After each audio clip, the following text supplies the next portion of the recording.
किसके साथ में रहेंगी? है? किसके साथ में? उसके साथ गई हूँ, उसके साथ और पति जो रहेगा अपने बच्चों के साथ। जब पता लगा कि अलीगढ़ की पुलिस पीछा कर रही है तो बच के जाएंगे कहाँ? खाली मोबाइल और 200 रुपये, इससे अलावा कुछ नहीं लेंगे। तो यानी कि ये आरोप गलत है? हाँ, 1 रुपया नहीं लेके गई हूँ मैं घर से। कॉल किया कि मरने के लिए मैं जा रही हूँ, ना मुझे लेने आओ, ना मैं मर जाऊंगी। यह दोनों सास और दामाद परिचय के मोहताज नहीं हैं। आप सभी लोग भली भांति इन्हें जानते होंगे। वो कहते हैं ना कि बदनाम हुए तो क्या हुए, नाम तो हुआ ना।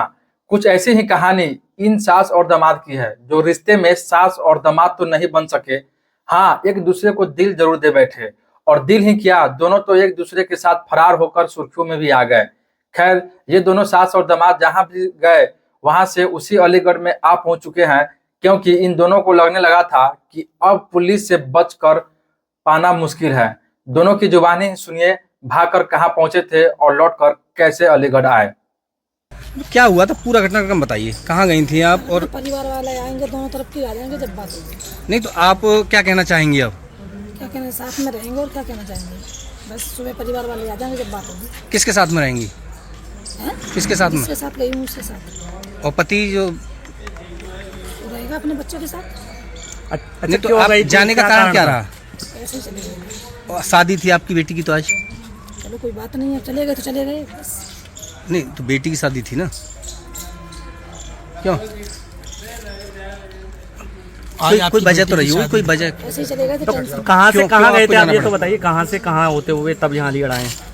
पहले कहाँ गए थे, जैसे वो यहाँ से गांव से? हम हाँ ऐसे ही कौन सा शहर है मुझे याद नहीं है। हाँ तो वहाँ शहर में गए थे, हाँ फिर फिर वहाँ से आ गए। जब पता लगा कि अलीगढ़ की पुलिस पीछा कर रही है तो बच के जाएंगे कहाँ, इसीलिए फिर आ गए। ये यहाँ से अलीगढ़ से हम जब चालू हुए थे तो लखनऊ से सीधे मुजफ्फरपुर, फिर 7-8 को हम पहुंचे थे। फिर इसके बाद में हमें पता लगा कि अलीगढ़ से पुलिस हमें ढूंढने के लिए मतलब यहाँ से फरार हो गई। तो फिर मैं ला इससे अच्छा पहले हम सर के सामने उपस्थित हो जाएं, तो इसलिए जब हमें पता लगा तो इससे मतलब वो पहुंचे, हम आए हैं। राहुल, एक बात का जी जवाब दो आप। जी आप बात को घुमाइए मत। जी मैं जानना चाह रहा हूँ कि जिस तरह से आप यहाँ से फरार हुए, कितने दिन कहाँ रुके, तुम्हारे बहनोई को कब पकड़ा पुलिस ने, जी क्या तुम्हें सूचना कैसे मिली, ये सारी बात बताइए डिटेल। बहनोई को जैसे मैं तो उत्तराखंड जा रहा था कपड़े लेने के लिए, तो जब उसी समय इन्होंने कॉल किया कि मरने के लिए मैं जा रही हूँ, ना मुझे लेने आओ, ना मैं मर जाऊंगी। फिर उसी समय मैं लेके गया रात को 8-9 आप इसे क्यों बुला इन्होंने कि मरने के लिए आप लेके गए? आपके दामाद थे इनके? हाँ तो मतलब इनका कोई सपोर्ट में नहीं था, अच्छा। कोई घर वाला कोई सपोर्ट में नहीं था इनका। ये नेपाल बॉर्डर के आसपास बिहार में एक जनपद है सीतामढ़ी, वहां पहुंच गए हैं और हो सकता है कि शायद नेपाल क्रॉस करने की तैयारी में, बॉर्डर क्रॉस करने की फिराक में। तो इसी सूचना पे जो है पुलिस ने, हमने यहाँ से अपनी टीम भी भेजी और बिहार पुलिस ने भी हमारा अच्छा समर्थन और सहयोग करते हुए वहाँ से भी अपनी लोकल कोई यूनिट लगा के रेकी करवा के और दबिश हमारे माध्यम से करवाई। और इसके बाद एक कुछ सामाजिक जो हमारे सहयोगी लोग थे, इन्हीं के परिवार वाले, इन्हीं के जो परिवारजन थे, उनके सहयोग से भी कुछ इसमें दबाव बनाया गया और इन्हें बुलाया गया। खैर, ये तो रही सास और दामाद के भागने और फिर वापस लौटने की कहानी, लेकिन कहानी का अगला हिस्सा इससे ज्यादा दिलचस्प है। दामाद संग भागी सास अब अपने पति के साथ रहने को तैयार नहीं है। वो दामाद के साथ ही आगे की जिंदगी गुजारना चाहती है, क्योंकि इल्जाम है कि पति उसे टॉर्चर करता था। फरार हुई सास ने जेवर और कैश देकर भागने के आरोपों को भी खारिज किया है।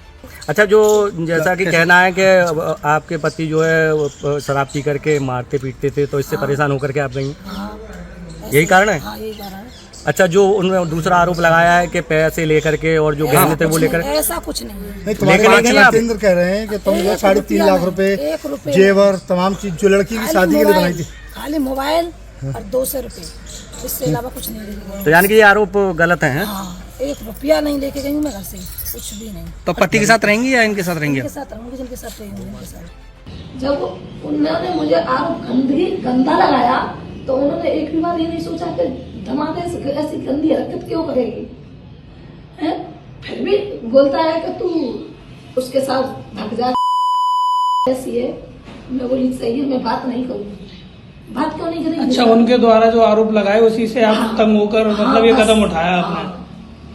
अब जो मेरी जिंदगी में आया भैया, मेरा वही पति है, मैं क्या छोड़ती हूँ।